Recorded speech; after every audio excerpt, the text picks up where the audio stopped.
Bismillahirrahmanirrahim. Assalamualaikum warahmatullahi wabarakatuh.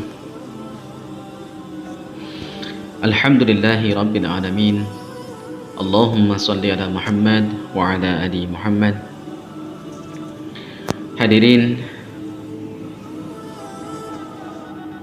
yang dirahmati Allah Subhanahu wa taala. Allah Subhanahu wa taala memerintahkan kita untuk berpuasa di bulan suci Ramadan. Perintah terkait dengan puasa ini termaktub di dalam Al-Quran surat Al-Baqarah 183. Allah mengatakan, Ya ayyuhalladzina amanu kutiba alaikumus siyam kama kutiba alal ladzina min qablikum la'allakum tattaqun. Allah mengatakan, Ya ayyuhalladzina amanu, wahai orang-orang yang beriman, kutiba alaikumus siyam, diwajibkan atas kalian untuk berpuasa, kama kutiba alal ladzina min qablikum, sebagaimana telah kuwajibkan kepada orang-orang sebelum kalian, la'allakum tattaqun, agar kalian menjadi orang-orang yang bertakwa. Hadirin yang dirahmati Allah Subhanahu wa taala, di dalam kalimat tersebut, di dalam ayat tersebut, Allah menggunakan diksi Ya ayyuhalladzina amanu. Allah menggunakan kata amanu, orang yang beriman. Allah tidak menggunakan kata Ya ayyuhan nas. Allah tidak menggunakan kalimat Ya ayyuhal muslimun. Tapi Allah menggunakan kalimat Ya ayyuhalladzina amanu. Kenapa demikian? Karena memang berbeda sekali. Kalau Allah menggunakan kalimat Ya ayyuhan nas, itu berarti seluruh manusia disuruh untuk berpuasa. Kalau menggunakan kalimat Ya ayyuhal muslimun, itu berarti orang-orang muslim untuk berpuasa. Tetapi kalimat yang disampaikan adalah Ya ayyuhalladzina amanu. Hal ini kenapa? Karena orang yang beriman itu memang makomnya, derajatnya lebih mulia. Karena secara hukum, orang yang bersyahadat, setiap manusia yang mengucapkan dua kalimat syahadat, maka dia adalah seorang muslim. Tetapi apakah setiap muslim itu beriman? Nah, ini tantangannya. Karena banyak juga ada orang-orang muslim yang dia mungkin tergolong orang yang munafik, orang yang fasik. Jadi tidak seluruhnya seorang muslim beriman kepada Allah. Oleh karenanya, apa sesungguhnya ciri-ciri orang yang beriman itu? Apakah ciri atau kriteria orang yang beriman itu sehingga kemudian dia disuruh untuk berpuasa? Hadirin dirahmati Allah Subhanahu wa taala, ciri-ciri orang yang beriman kita bisa lihat di dalam Al-Quran surat Al-Anfal ayat 2-4. Allah Subhanahu wa ta'ala mengatakan, Innamal mu'minuna alladhina idza dzukirallahu wajilat qulubuhum wa idza tuliyat 'alaihim ayatuhu zadatuhum imanan wa 'ala rabbihim yatawakkalun alladhina yuqimuna as-salata wa mimma razaqnahum yunfiqun ulaika humul mu'minuna haqqan lahum darajatun inda rabbihim wa maghfiratun wa rizqun karim. Al-ayat. Ciri-ciri orang beriman bisa kita baca dan bisa kita lihat di dalam Quran surat Al-Anfal ini.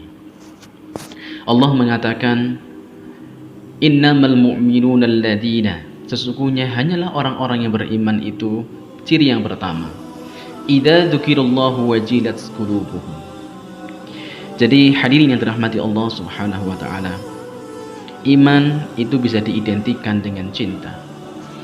Kalau kita beriman kepada Allah, itu artinya kita cinta kepada Allah.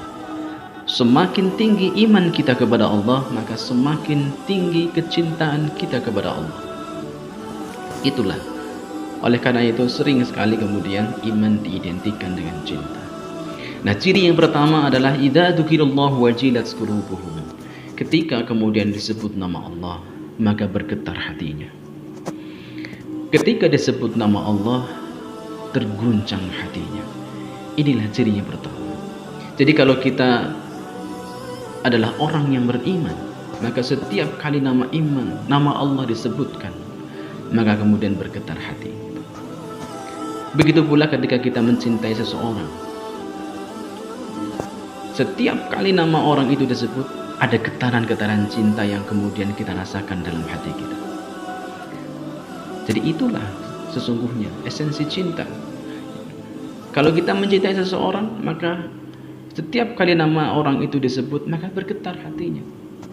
Walaupun mungkin banyak nama yang lain yang lebih indah daripada namanya, tetapi hanyalah namanya saja yang kemudian mampu menggetarkan hati kita. Itulah esensi cinta. Dan kalau kita cinta kepada Allah, maka setiap kali kemudian nama Allah disebut, maka kita bergetar hati. Hadirin rahmati Allah Subhanahu wa taala. Yang kedua, wa idza tuliyat alaihim ayatuhu zadatuhum imanan. Apabila kemudian dibacakan ayat-ayat Allah, zadatuhum imanan. Apabila kemudian kita dibacakan ayat-ayat Allah, maka semakin tinggi keimanan kita kepada Allah, semakin cinta, semakin tinggi kecintaan kita kepada Allah. Hadirin yang dirahmati Allah Subhanahu wa taala. Pun ketika kita mencintai seseorang, setiap kali kita membaca SMS-nya, setiap kali kita membaca WA darinya, maka semakin kita mencintainya, semakin dalam rasa cinta kita kepadanya.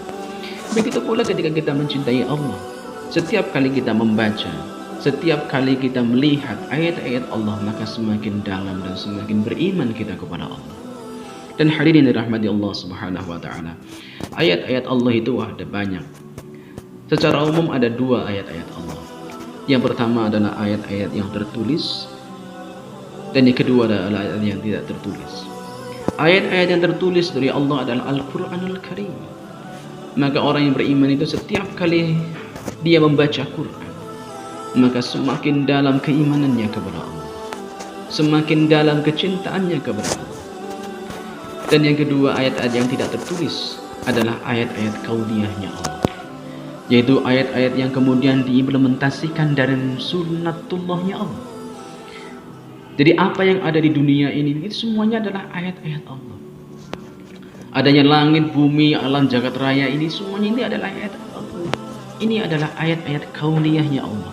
Bahkan diri kita sendiri ini adalah bukti-bukti dan ayat-ayat kauniyahnya Allah. Jadi bagi orang-orang yang kemudian mampu berpikir, bagi orang-orang yang ulil albab, maka setiap kali kita melihat penciptaan langit dan bumi, ketika kita melihat apapun yang ada di sekitar kita, itu sesungguhnya bukti-bukti dan ayat-ayat Allah Subhanahu wa taala. Dan setiap kali kita melihat itu, maka semakin dalam keimanan kita kepada Allah, semakin tinggi kecintaan kita kepada Allah. Itu adalah ciri yang kedua. Ciri yang ketiga adalah wa 'ala rabbihim yatawakkalun. Orang yang cinta kepada Allah, orang yang beriman kepada Allah adalah orang yang senantiasa menyerahkan seluruhnya kepada Allah. Menyerahkan seluruhnya kepada Allah. Begitu pula ketika kita mencintai seseorang, kita menyerahkan semuanya kepada Allah. Itulah esensi cinta. Kita berserah diri hanya kepada Allah Subhanahu wa taala. Ciri yang keempat adalah alladzina yuqimunas shalah. Ciri yang keempat adalah kita orang yang beriman mendirikan salat. Hadirin yang dirahmati Allah Subhanahu wa taala. As-salatu mi'rajul mu'minin. Salat itu mi'rajnya orang yang beriman. Bagi orang yang beriman, salat itu bukan menjadi sebuah beban. Bagi orang yang beriman, salat itu adalah sebuah kebutuhan. Karena as-salatu mi'rajul mu'minin. Salat itu tempat bertemunya seorang hamba dengan Allah Sang Penciptanya. Salat adalah tempat bertemunya seorang hamba yang mencintai Allah dengan Allah yang dicintainya. Oleh karena itu, salat bukanlah menjadi sebuah beban, melainkan sebuah kebutuhan. Sebagaimana kalau kita mencintai seseorang, ketika kita ingin bertemu dengan dia itu bisa menjadi sebuah motivasi, bukan menjadi beban. Itulah esensi cinta. Jadi kalau kita mencintai Allah, maka sesungguhnya ketika kita melaksanakan sholat, mendirikan sholat adalah sebuah kebutuhan. bahkan kita bersemangat untuk melaksanakan sholat. Karena as-salatu mi'rajul mu'minin. Sholat itu adalah apelnya hamba kepada Sang Khalik Penciptanya, yaitu Allah Subhanahu wa Ta'ala. Dan yang kelima, yang terakhir adalah wa mimma razaqnahum yunfikun. Orang yang beriman kepada Allah adalah orang yang senantiasa menafkahkan sebagian rezekinya di jalan Allah. Orang yang senantiasa berkorban secara materi hanya untuk Allah Subhanahu wa Ta'ala. Dan bagi orang yang beriman, bagi orang yang cinta kepada Allah, berkorban materi, berkorban harta menjadi sesuatu hal yang sangat ringan, karena itu dipersembahkan kepada zat yang ia cintai. Hadirin yang dirahmati Allah Subhanahu wa Ta'ala, minimal ada 5 ciri-ciri orang yang beriman. Yang pertama, ketika disebutkan nama Allah, bergetar hatinya. Yang kedua, ketika dibacakan ayat-ayat Allah, maka semakin meningkat keimanan dan kecintaannya kepada Allah. Yang ketiga, orang yang beriman adalah orang yang senantiasa berserah diri kepada Allah. Yang keempat adalah orang yang senantiasa melaksanakan sholat, mendirikan sholat sebagai kebutuhan, sholat sebagai tempat mengadu dan bertemunya hamba kepada Sang Khalik. Dan yang kelima adalah orang yang senantiasa berkorban materi karena bukti kecintaan dia kepada Allah Subhanahu wa Ta'ala. Hadirin yang dirahmati Allah Subhanahu wa Ta'ala, marilah kita melihat ke dalam diri kita. Apakah kemudian kelima-lima ciri ini sudah ada dalam diri kita? Apakah kemudian setiap kali nama Allah disebut kemudian bergetar hati kita? Apakah setiap kali kemudian ayat-ayat Allah Subhanahu wa Ta'ala disampaikan, dikumandangkan, diperlihatkan di depan kita, apakah semakin kita beriman kepadanya? Yang ketiga, apakah kita senantiasa menyerahkan semuanya kepada Allah Subhanahu wa Ta'ala? Yang keempat, apakah kita mendirikan sholat? Apakah kita sholat sebagai sarana kita untuk bertemu kepada Allah? Apakah sholat kita kerjakan dengan penuh sukacita? Ataukah kita masih menganggap sholat menjadi sebuah beban yang memberatkan? Yang kelima, apakah kita kemudian senantiasa berkorban materi, berkorban uang di jalan Allah Subhanahu wa Ta'ala? Hadirin yang dirahmati Allah, apabila ciri-ciri tersebut belum nampak dalam diri kita, marilah kemudian kita kembali kepada Allah. Marilah kita merenung, marilah kita introspeksi diri. Mudah-mudahan di bulan suci Ramadan kali ini kita bisa kembali dibimbing oleh Allah, diberikan hidayah oleh Allah, diberikan taufik oleh Allah Subhanahu wa Ta'ala, akan senantiasa termasuk dalam golongan orang-orang yang beriman ini, sehingga kita adalah termasuk orang yang memang disuruh oleh Allah Subhanahu wa Ta'ala untuk menjalankan ibadah puasa di bulan suci Ramadan. Hadanallahu wa iyyakum ajma'in. Assalamualaikum warahmatullahi wabarakatuh.